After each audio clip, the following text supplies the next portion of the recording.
नमस्कार। आज अपने कक्षा 10 की सामाजिक विज्ञान पुस्तक के छठे अध्याय केंद्र सरकार उसमें एक अध्ययन बिंदु राष्ट्रपति पर अपने चर्चा करेंगे।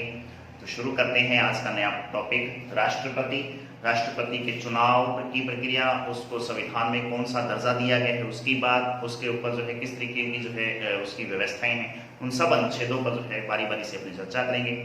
तो शुरू करते हैं आज का एक महत्वपूर्ण अध्ययन बिंदु राष्ट्रपति। सबसे पहले बात याद रखनी है कि राष्ट्रपति को याद रखने के लिए हमें संविधान के कुछ अनुच्छेदों का जो वर्णन दिया गया है उनके बारे में थोड़ा अध्ययन करना बहुत जरूरी है। तो उसके लिए एक ट्रिक है, यदि आप उस ट्रिक से याद कर पाओ, अन्यथा आपको थ्योरिकल तरीके से तो याद करना ही है, बहुत महत्वपूर्ण है। ट्रिक से थोड़ा आसान हो जाएगा इसको याद करने का। तो वो ट्रिक इस तरीके से है कि राष्ट्रपति के जो एक प्रकार से पद से लेकर और उसको पद से हटाने तक जितने भी जो अनुच्छेद हैं, अनुच्छेद 52 में एक प्रकार से इसका वर्णन दिया गया और यहाँ से लेके आगे तक एक प्रकार से इन अनुच्छेदों को एक ट्रिक के माध्यम से पिरो दिया गया है ताकि आसानी से इसको याद किया जा सके। तो उसमें एक प्रकार से इसका जो ट्रिक है वो ये है, रास निमित्त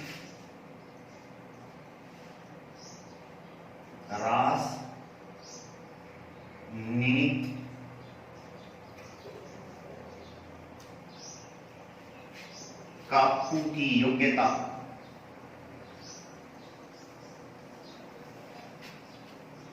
शर्त समान है। ये एक सीधा सा ट्रिक है, रास निमित्त कापू की योग्यता शर्त समान है। अब इसका क्या महत्व होता है, क्या मतलब है इसका, उसके बारे में चर्चा करते हैं। तो सबसे पहले देखो, रास में ये रा लिखा है, इस रा का मतलब है राष्ट्रपति के पद का वर्णन अनुच्छेद 52 में किया गया है। तो इसके रा के नीचे आप 52 लिख सकते हो ताकि पता लग जाए कि अनुच्छेद 52 में राष्ट्रपति पद का वर्णन दिया गया है। सै का मतलब क्या है, तो सै का मतलब है संवैधानिक प्रधान। अनुच्छेद 53 में इसको संवैधानिक प्रधान का एक प्रकार से दर्जा दिया गया है। अर्थात राष्ट्रपति भारतीय संसद का और केंद्र सरकार का अपने आप में क्या है जी, एक कार्यपालिका का, खास तौर पे बोलेंगे तो एक संवैधानिक प्रधान है। उसके अलावा बात आती है इस नी की। नी का मतलब है निर्वाचन। एक प्रकार से राष्ट्रपति के निर्वाचन की जो बात है वो अनुच्छेद 54 में की गई है। किस निर्वाचक मंडल द्वारा अपने आप में राष्ट्रपति का चुनाव जो होता है, तो राष्ट्रपति के निर्वाचक मंडल का जो वर्णन है पता से वो इस अनुच्छेद 54 में किया गया है। अर्थात राष्ट्रपति के चुनाव में कौन कौन से लोग भाग लेंगे, तो उसके निर्वाचन में भाग लेने वाले व्यक्तियों का वर्णन यहाँ पे दिया गया है। उसके बाद में बात आती है इस नित्य की। तो नित्य का मतलब क्या है, अनुच्छेद 55 में इसके बारे में वर्णन दे रखा है। इसका मतलब यह है कि राष्ट्रपति का निर्वाचन होता किस तरीके से है। तो निर्वाचन का तरीका, नी से निर्वाचन, तय से तरीका, तो निर्वाचन के तरीके का वर्णन वो कहां दे रखा है, तो अनुच्छेद 55 में प्रकार से इसका वर्णन दिया गया है। बहुत महत्वपूर्ण है। अनुच्छेद 52 में राष्ट्रपति पद, अनुच्छेद 53 में राष्ट्रपति संवैधानिक प्रधान, अनुच्छेद 54 में राष्ट्रपति के निर्वाचन के लिए निर्वाचक मंडल का वर्णन, और अनुच्छेद 54 में नित्य शब्द का मतलब 55 में, अनुच्छेद 55 में नित्य शब्द का मतलब है नी से निर्वाचन, तय से तरीका। इसका मतलब राष्ट्रपति के निर्वाचन का तरीका क्या है, किस प्रणाली द्वारा राष्ट्रपति का चुनाव एक प्रकार से होता है, तो उसका वर्णन अपने आप में इस निर्वाचन के तरीके में अनुच्छेद 55 में दे रखा है। इसके अलावा बात आती है अनुच्छेद 56 की। तो का से मतलब हो गया कार्यकाल। अनुच्छेद 56 में एक प्रकार से क्या दे रखा है जी, राष्ट्रपति के कार्यकाल की एक प्रकार से बात दी गई है, कार्यकाल का वर्णन दिया गया है। पू का मतलब यहाँ पे पुनः निर्वाचन से है। पू का मतलब क्या है यहाँ पे, पुनः निर्वाचन, जो कि अनुच्छेद 57 अर्थात 57 में एक प्रकार से इसकी बात दी गई है। उसके बाद में ये की साइलेंट है, यानी ये एक प्रकार से इस पूरे सेंटेंस को जोड़ने का प्रयास किया गया है। और ये वाला जो योग्यता जो शब्द है, इसका मतलब राष्ट्रपति के निर्वाचन के लिए क्या क्या योग्यताएं चाहिए, वो एक प्रकार से इसकी योग्यताओं की जो बात है वो अनुच्छेद 58 में वर्णित है। बहुत महत्वपूर्ण है। योग्यता का पेपर में प्रश्न आता है। शर्त का मतलब राष्ट्रपति के निर्वाचन की क्या क्या शर्तें हैं, प्रस्तावक और अनुमोदकों की जो बात आती है वो बात है यहाँ पर अनुच्छेद 59 में। शय से मतलब है शपथ दिलवाने का काम, तो अनुच्छेद 60 में राष्ट्रपति के निर्वाचन के लिए उसकी शपथ का वर्णन दिया गया है। और लास्ट जो है मान जो शब्द है, इस पूरे मान को जो है मतलब हो गया महाभियोग की प्रक्रिया, अर्थात राष्ट्रपति को पद से हटाने की जो एक प्रकार से जो बात है वो कहाँ दे रखी है, अनुच्छेद 61 में दे रखी है। ये है जो है ये अपने आप में एक साइलेंट है, ये जोड़ने के लिए जो इसको लिखा गया है। तो इस तरीके से 52 से लेके और अनुच्छेद 61 तक जो है राष्ट्रपति के अर्थात पद से लेकर और राष्ट्रपति को पद से हटाने तक टोटल जो है अनुच्छेदों का वर्णन जो इस तरीके से अपने याद कर सकते हैं। बहुत ही महत्वपूर्ण है, पेपर में जो है इनमें से कोई भी एक जो है प्रश्न देके आपसे प्रश्न पूछा जाता है, जैसे राष्ट्रपति का कार्यकाल कितने वर्ष होता है, 5 वर्ष या जो भी है, कौन से अनुच्छेद में वर्णित है, अनुच्छेद 56 में है। योग्यता का वर्णन कौन से अनुच्छेद में दिया गया है, राष्ट्रपति के निर्वाचन जो है को शपथ दिलवाने के लिए जो है किस अनुच्छेद में वर्णन दिया गया है, राष्ट्रपति महाभियोग प्रक्रिया जो है वो कौन से अनुच्छेद में दी गई, मतलब उसको पद से हटाने की जो प्रक्रिया है कौन से अनुच्छेद में है। तो इस तरीके के प्रश्न जो है वो लगातार रिपीट होते रहते हैं।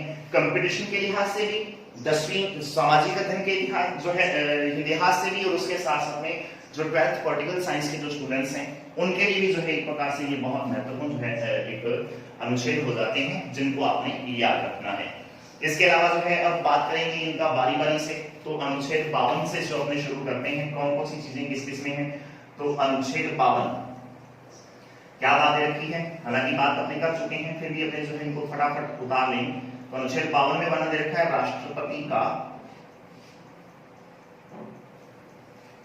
पद या राष्ट्रपति के पद का प्रावधान, अर्थात राष्ट्रपति पद का जो प्रावधान है वो अपने आप में इस अनुच्छेद 52 में वर्णित है। काफी महत्वपूर्ण है कि भारतीय संविधान का कौन सा अनुच्छेद है जो राष्ट्रपति के पद का वर्णन करता है, तो अनुच्छेद 52 में उतराएगा इसका।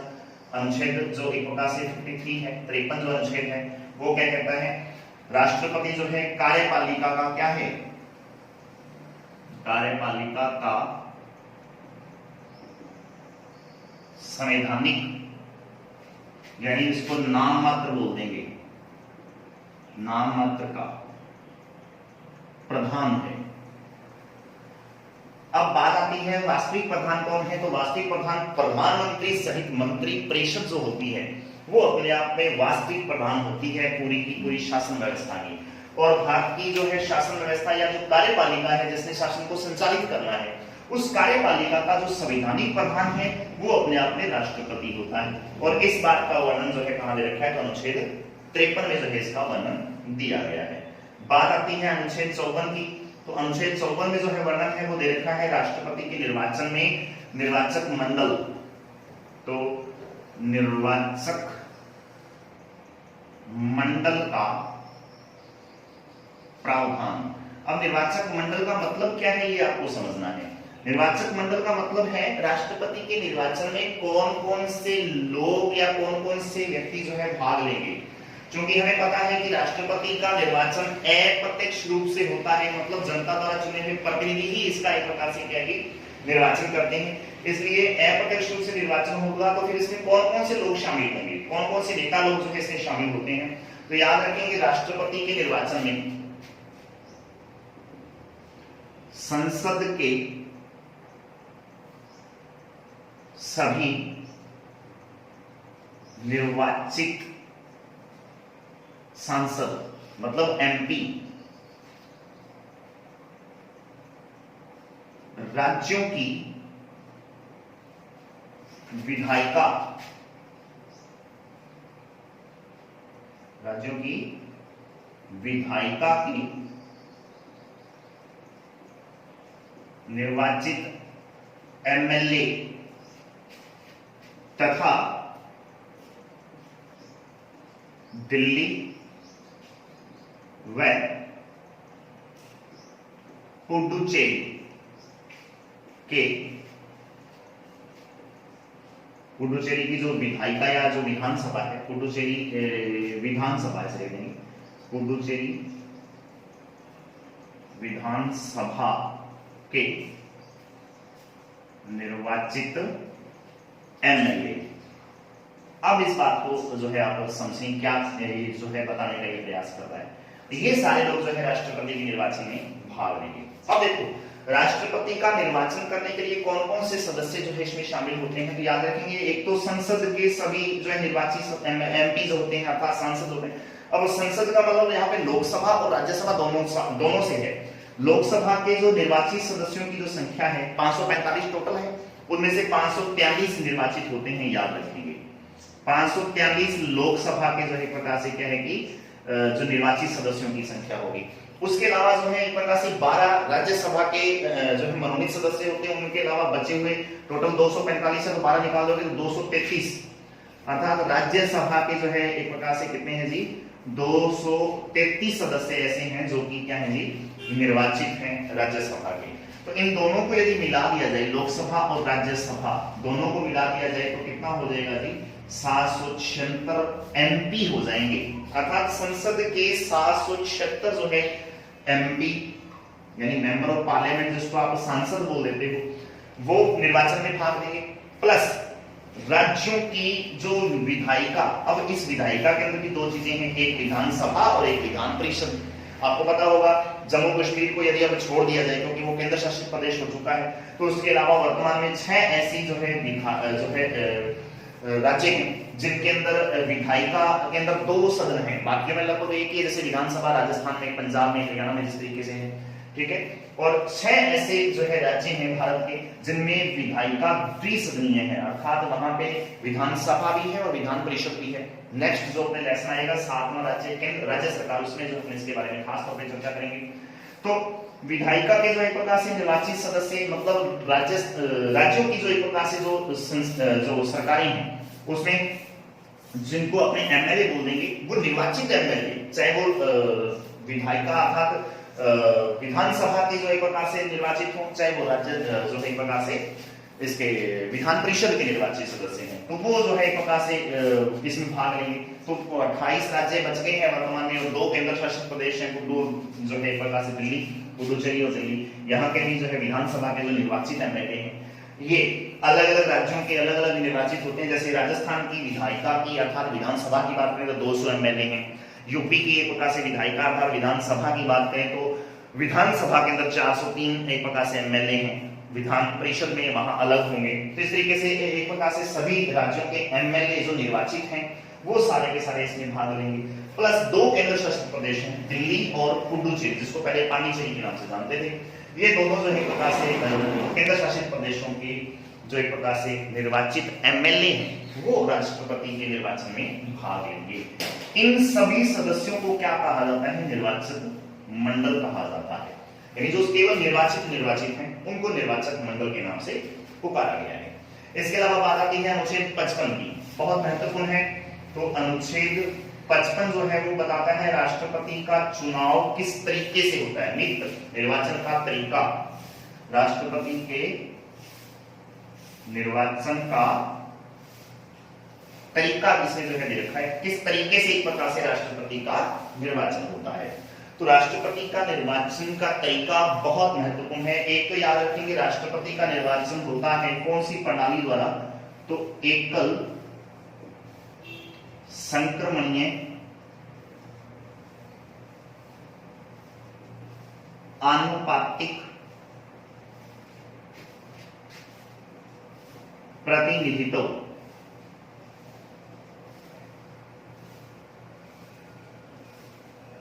प्रणाली द्वारा, एकल संक्रमणीय आनुपातिक प्रतिनिधित्व प्रणाली, इसके द्वारा जो है राष्ट्रपति का निर्वाचन होता है। एक तो ये याद रखना है। इसके अलावा जो है खास बात आती है वो ये है कि सन 1971 की जनगणना को, अब इस निर्वाचन के तरीके में बहुत महत्वपूर्ण बातें हैं। दूसरी बात एक तो ये याद रखना है निर्वाचन के तरीके में एकल संक्रमणीय आनुपातिक प्रतिनिधित्व प्रणाली। दूसरी जो बात है वो ये है कि 1971 अर्थात 1971 ईस्वी की जो एक प्रकार से की गणना, जनगणना है, इसको आधार मानकर जो एक प्रकार से को आधार मानकर एक प्रकार से क्या है कि मत मूल्य निकाला जाता है। सभी जो है एमएलए और सभी एमपी का जनगणना को आधार मानकर निर्वाचक सदस्य रहता, निर्वाचक मंडल के जो सदस्य हैं, निर्वाचक मंडल के सदस्यों का मत मूल्य निकाला जाता है। एक ये बात याद रखनी है कि 1971 की जनगणना को आधार मानते हुए एक प्रकार से निर्वाचक मंडल के सदस्य जो हैं, अर्थात ये वाले जिनकी इतनी बात की है, इनका जो है प्रकार से अलग अलग लोगों का मत मूल्य जो है वो निकाला जाता है। अब ये एक प्रकार से इनका तरीका है। अब बात करते हैं राज्यों के जो एमएलए और जो एक प्रकार से जो पूरी केंद्र सरकार के जो एमपी हैं, इनका मत मूल्य निकाला कैसे जाता है, वो सूत्र क्या है, उसके बहुत महत्वपूर्ण जो एक प्रकार से सूत्र है, ट्रिक है, आपको याद रखने हैं। तो याद रखिए कि राज्यों का जो एक प्रकार से एमएलए का मत मूल्य निकालने का जो सूत्र है, अर्थात सभी राज्यों के एमएलए का मत मूल्य किस तरीके से निकाला जाता है, मत मूल्य बराबर, अर्थात राज्यों के एमएलए का मत मूल्य निकालना हो तो उसके लिए जो है प्रकार से हो जाएगा राज्य की कुल जनसंख्या, यानी जिस राज्य के एमएलए का मत मूल्य निकाला जा रहा है उस राज्य की कुल जनसंख्या बटे राज्य के कुल निर्वाचित एमएलए भाग 1000। ये एक सूत्र है जो राज्यों के एमएलए का मत मूल्य निकालने का सूत्र है। अर्थात राज्य की कुल जनसंख्या कितनी है उसका जो है भाग देंगे राज्य के कुल निर्वाचित एमएलए के साथ, और जो आंसर आ रहा है उसको फिर 1000 से अपने जो है भाग दे देंगे। इस तरीके से राज्यों के जो है एमएलए का मत मूल्य जो है प्रकार से निकाला जाता है। सभी राज्यों का अलग अलग मत मूल्य होगा। जैसे राजस्थान की यदि बात करें तो राजस्थान के राज्य का एक प्रकार से एमएलए का, एक एमएलए का मत मूल्य निकालना हो तो उसका उत्तर जो है 129 आता है। यानी टोटल राज्य की जनसंख्या में राज्य के 200 एमएलए हैं, तो उन 200 एमएलए का जो है प्रकार से भाग देने पर जो आंसर आएगा उसको फिर 1000 से भाग दे देंगे, तो लगभग जो 129 जो है इसका आंसर आता है। इसका मतलब राज्य के एक एमएलए, अर्थात राजस्थान के किसी एक एमएलए द्वारा यदि राष्ट्रपति को वोट दे दिया गया, इसका मतलब उसके पीछे कितने लोगों ने वोट दे दिया है, 129 लोगों ने जो है प्रकार से अपनी सहमति अर्थात अपना मत दे दिया है। तो राज्य के एक एमएलए का मत मूल्य इस तरीके से निकलेगा। अब राज्य के टोटल एमएलए कितने हैं तो फिर जो है इनटू जितने राज्य के एमएलए होते हैं उन सबको जो इसमें गुणा कर देंगे। जैसे राजस्थान के 200 एमएलए हैं तो 129 एक का है तो 200 का कितना होगा, टोटल जो है अपने इसको गुणा कर दिया जाएगा, और जो आंसर है वो यहाँ पर जो है प्रकार से उसका आ जाएगा 25,800 रुपए इसका आंसर आ रहा है। तो इस तरीके से आप जो है इसका आंसर निकाल सकते हैं। इसके अलावा आपने जो है बात आएगी तो राज्य के जो टोटल संसद के जो एमपी हैं, एमपी का मत मूल्य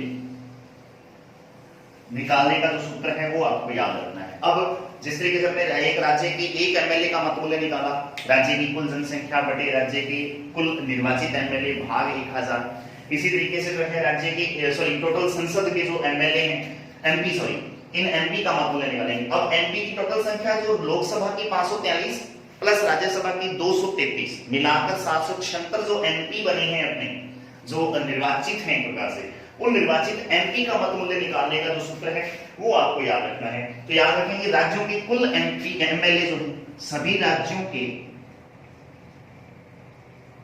कुल एमएलए का मत मूल्य, यानी एक एक राज्य के एमएलए का निकालोगे आप और उसके बाद उनको सभी को जोड़ दोगे, प्लस कर दोगे, तो उन सभी का मत मूल्य राज्यों के सभी राज्यों के एमएलए का मत मूल्य बटा निर्वाचित एमपी, निर्वाचित एमपी मतलब सांसद। अब निर्वाचित एमपी कितने हैं बात अपने पहले कर चुके हैं, 543 प्लस 233 मिला दिया जाए तो 776 हो जाएंगे।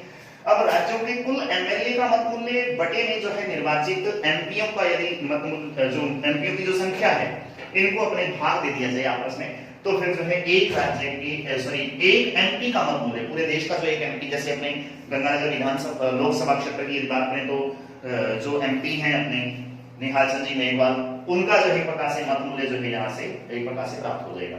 तो इस तरीके से टोटल एमएलए के मत मूल्य में निर्वाचित एमपी का यदि भाग दे दिया जाए तो मत मूल्य का जो एक प्रकार से आंसर है वो 708 आता है, 708। अब एक एमपी यदि वोट देता है मान लो राष्ट्रपति के निर्वाचन में, तो फिर 708 सदस्यों का वोट इसमें माना जाएगा। इसके अलावा खासतौर पर याद रखना है कि टोटल फिर कितने हैं, 708 एक एमपी का है इंटू 776 जो है टोटल एमपी है, टोटल जो है प्रकार से एमपी है। आप गुणा कर देंगे तो उत्तर आ जाएगा जो भी, वो अपने आप में सभी एमपीओं का जो है मत मूल्य निकल जाएगा। सभी राज्यों का एमएलए का मत मूल्य प्लस सभी एमपी का मत मूल्य, दोनों को जोड़ दिया जाएगा तो 10,98,000 समथिंग एक प्रकार से इनकी जो है वोट की जो है संख्या बनती है, मत की संख्या बनती है। उन्हीं 10,98,000 वोटों में से जितने राष्ट्रपति एक प्रकार से खड़े होते हैं, ठीक है जी, जैसे मान लो राष्ट्रपति उम्मीदवार के लिए जो है मान लो टोटल उम्मीदवारों की संख्या 5 है, तो फिर उनमें जो है सबसे ज्यादा वोट लेने वाला व्यक्ति जो है वो अपने आप में आगे की आगे रेस में चलता जाएगा और जो पीछे रहेंगे वो अपने आप में बाहर होते चलेंगे। अंत में 2 बचेंगे, उनमें जिनके पास सबसे ज्यादा वोट हो जाएंगे तो वो एक प्रकार से जीत का ध्वज में माना जाता है। उसकी जो एक प्रकार से तरीका है जिसको निर्वाचन कोटा के नाम से जानते हैं या निश्चित कोटा जिसको बोलते हैं। निश्चित कोटा का मतलब यहाँ पे ये है कि टोटल जो एक प्रकार से वोट हमारे पास आए हैं 10,98,000, उन टोटल में से आपको कम से कम आधा प्लस 1 वोट लेना अनिवार्य होता है और उसी को क्या बोलते हैं, निर्वाचित कोटा कहा जाता है। अब निर्वाचित कोटा निकालने का सूत्र क्या है, कुल मत यानी एमएलए की मत मूल्य से 5 लाख और समथिंग जो एक प्रकार से वोट आए और एमपी के एक प्रकार से मत मूल्य टोटल के निकाल कर 5 लाख समथिंग ये जाएंगे, तो कुल मत की संख्या 10,98,000 जो अपने बोल रहे हैं वो बटे में राष्ट्रपति उम्मीदवार के लिए कुल अभ्यर्थी कितने हैं, तो कुल उम्मीदवार में हुआ, अभ्यर्थी नहीं उम्मीदवार, अर्थात कितने उम्मीदवार उसमें जो है प्रकार से निर्वाचन में खड़े हुए हैं प्लस 1, ये सूत्र है इसका निर्वाचित कोटा निकालने का। बहुत ही महत्वपूर्ण है, पेपर में सीधा प्रश्न जो है निर्वाचित कोटे से पूछा जाता है। तो निर्वाचित कोटा निकालने का मतलब है कुल मत मूल्य कितने हैं, कुल मत कितने हैं बटे में कुल उम्मीदवार कितने हैं जो एक प्रकार से चुनाव में खड़े हुए हैं राष्ट्रपति के चुनाव में और निर्वाचन में, और उसके जो है दोनों को भाग देके प्लस 1 कर दिया जाएगा और जितना आंसर आ रहा है वो अपने आप में एक निश्चित कोटा होता है। मतलब एक राष्ट्रपति को उतने मत को लेना अनिवार्य है, तब जो है आप एक प्रकार से निर्वाचित हो पाओगे और यदि इससे कम है तो फिर आप राष्ट्रपति नहीं बन पाओगे। तो ये एक प्रकार से राष्ट्रपति के निर्वाचन का तरीका है जी, बहुत महत्वपूर्ण है। बात आती है इसके कार्यकाल की, तो अनुच्छेद जो है 56 की बात करते हैं, अनुच्छेद 55 कंप्लीट होता है, अनुच्छेद 56 की यदि बात करें तो बात आती है राष्ट्रपति के कार्यकाल की। कार्यकाल पता है कार्यकाल कितना होता है, तो कार्यकाल बात करेंगे तो 5 वर्ष जो है राष्ट्रपति का एक प्रकार से निश्चित कार्यकाल होता है। यदि उसके खिलाफ कोई एक प्रकार से वो न दे, क्या बोलते हैं जी, इस्तीफा न दे, अपना त्याग पत्र न दे या फिर जो है उसको महाभियोग प्रक्रिया द्वारा हटाया न जा सके, तो 5 वर्ष जो है उसका कार्यकाल होता है। अब यदि वो त्याग पत्र देगा तो इसी अनुच्छेद 56 में जो है उसका वर्णन दे रखा है, तो त्याग पत्र जो है वो किसको देगा, तो याद रखेंगे राष्ट्रपति अपना त्याग पत्र उपराष्ट्रपति को सौंपता है। उपराष्ट्रपति जो है प्रकार से उसके ऊपर जो है अपना राष्ट्रपति को जो है प्रकार से राष्ट्रपति उपराष्ट्रपति को अपना जो है त्याग पत्र संबोधित करता है या उसको देता है, ये याद रखेंगे, बहुत महत्वपूर्ण है। उसके बारे में बात आती है अनुच्छेद 57 की, तो अनुच्छेद 57 जो है उसमें वर्णन दे रखा है पुनः निर्वाचन का। पुनः निर्वाचन, राष्ट्रपति भारत का जो राष्ट्रपति है उसको कितनी बार निर्वाचित वो हो सकता है, तो पुनः निर्वाचन कितनी भी बार हो सकता है भाई, वो कितनी भी बार हो सकता है। इसका मतलब राष्ट्रपति को जो है एक बार जो है यदि वो बन जाए तो बार बार जो है वो अपने आप में बन सकता है, भाई निर्वाचन उसका हो सकता है। लेकिन अमूमन जो है अब तक हमने देखा है कि प्रथम राष्ट्रपति डॉक्टर राजेंद्र प्रसाद जी को छोड़ दें जिन्होंने 2 कार्यकाल पूरे किए थे लगातार, उनके अलावा बाकी सभी जितने भी राष्ट्रपति भारत के आए हैं, 14 राष्ट्रपति टोटल हो चुके हैं, तो उन सब ने जो है एक प्रकार से एक बार अपना जो है राष्ट्रपति शासन जो है वो संभाला है, राष्ट्रपति का जो शासन काल है वो और पद संभाला है। वैसे जो है संविधान में ऐसा कुछ भी नहीं है कि कितनी बार एक प्रकार से उसको निर्वाचित होना होगा। जैसे अमेरिका में आप देखते हो, यूएसए के अंदर एक राष्ट्रपति जो है केवल 2 ही बार 4-4 साल के 2 कार्यकाल की जो है वो अपने आप में राष्ट्रपति पद पर रह सकता है। उसके अलावा जो है वो जिंदगी भर जो है राष्ट्रपति पद के उम्मीदवार नहीं बन सकता है, सीधी सी बात ये। लेकिन भारत में ऐसी कोई व्यवस्था नहीं है, पुनः निर्वाचित भी हो सकता है, इतनी भी बार हो सकता है, निश्चित नहीं है इसके बारे में, यानी स्थिति स्पष्ट नहीं है इसके बारे में। उसके बारे में बात आती है अनुच्छेद जो है प्रकार से 58 की। तो अनुच्छेद 58 में बात रखी है योग्यता की। अनुच्छेद 58 में जो वर्णन है वो किसका दे रखा है? योग्यता का दे रखा है। अब योग्यता क्या है तो याद रखेंगे, राष्ट्रपति के निर्वाचन की जो योग्यता है वो दे रखी है। खास तौर पे आपको उम्र याद रखनी, भारत का नागरिक होगा, दिवालिया पारदर्शी होगा, लोकसभा का सदस्य बनने की एक प्रकार से क्या है कि वो योग्यता रखता होगा। ये सारी बातें तो होंगी। उसके अलावा याद रखना है आपको उसकी उम्र। तो उम्र जो है 35 वर्ष की आयु